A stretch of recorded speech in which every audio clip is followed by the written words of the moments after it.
आज आपण बनवणार आहोत नारळाचं केक। त्याच्यासाठी मी इथे अर्धा लिटर दूध घेतलेलं आहे। ह्या कपाच्या मापाने 2 कप दूध घेतलेलं आहे। हे 250 ml चं कप आहे। त्याच कपाच्या मापाने आपण घेणार आहोत 1.5 कप साखर ह्याच्यामध्ये टाकून घेणार आहे। साखर व्यवस्थित वितळेपर्यंत आपण ह्याच्यामध्ये मिक्स करून अशाच पद्धतीने स्पॅच्युलाच्या हेल्पने ढवळत राहायचं आहे, नाहीतर मग साखर जी आहे ती तळाला लागू शकते। त्यातच मी टाकणार आहे 50 ग्रॅम बटर।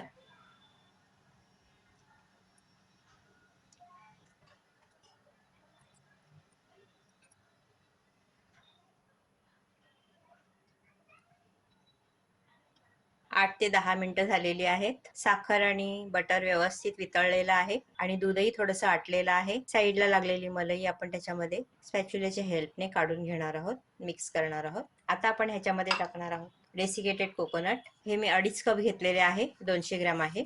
त्यातच टाकणार आहे मी 1 कप रवा, हा सुद्धा 200 ग्रॅम आहे। आता मी गॅसची फ्लेम बंद करते आहे आणि हे व्यवस्थित मिक्स करून घेते आहे।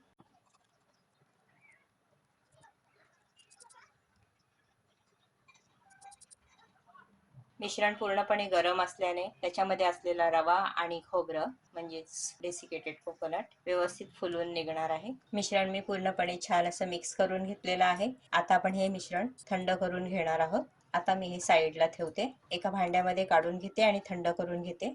इथे मी घेतलेले आहेत 5 अंडी। त्याच्यामध्ये आपण टाकणार आहोत व्हॅनिला इसेन्स 1/8 टीस्पून आणि इथे माझ्याकडे आहे हिरव्या वेलचीचं इसेन्स, कार्डमम इसेन्स, ते पण आपण थोडंसं टाकणार आहोत। तुम्ही वेलचीची पावडर वापरली तरी चालेल किंवा तुम्ही तुमचे आवडते इसेन्स वापरू शकताय। आता ही अंडी आपण व्यवस्थित फेटून घेणार आहोत।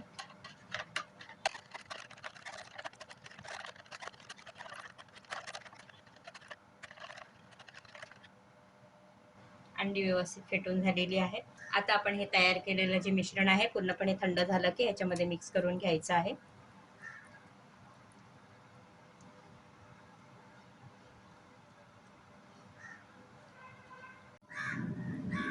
मिश्रण जे आहे ते व्यवस्थित मिक्स करून घ्यायचं आहे।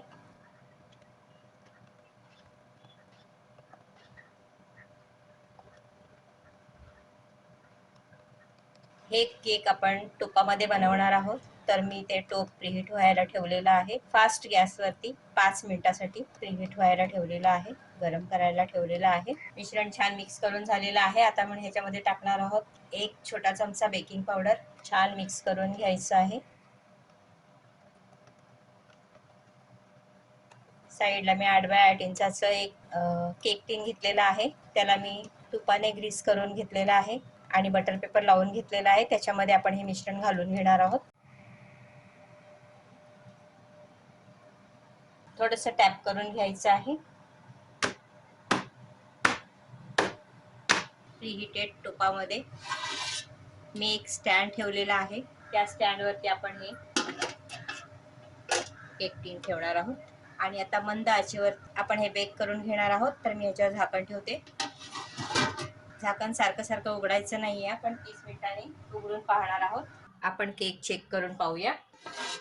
अर्ध्या तासानंतर मी चेक करून पाहिलेलं, तर हे केक बनलेलं नव्हतं। आता 1 तास झालेला आहे, तुम्ही पाहू शकताय व्यवस्थित तयार झालेला आहे। सुरीच्या सहाय्याने सुद्धा चेक करू शकते। आता मी गॅसची फ्लेम बंद करते आणि याला थंड करण्यासाठी ठेवून देते। केक आपला थोडंसं थंड झालेला आहे, आपण त्याला डिशमध्ये काढून घेऊया।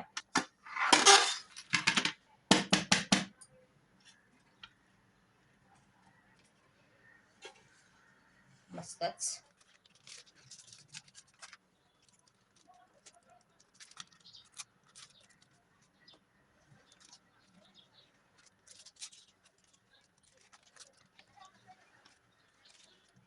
पुन्हा आपण एका थालीमध्ये काढून घेऊया।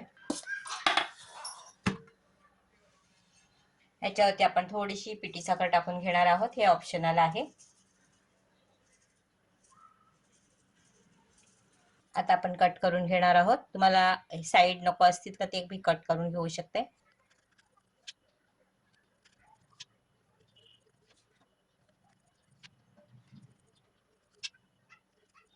हे पहा, खूपच मस्त केक बनलेला आहे, एकदम सॉफ्ट आहे।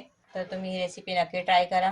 तुम्ही तुमच्या आवडत्या ड्रायफ्रूटने सजवू शकता। मी इथे बदाम लावते।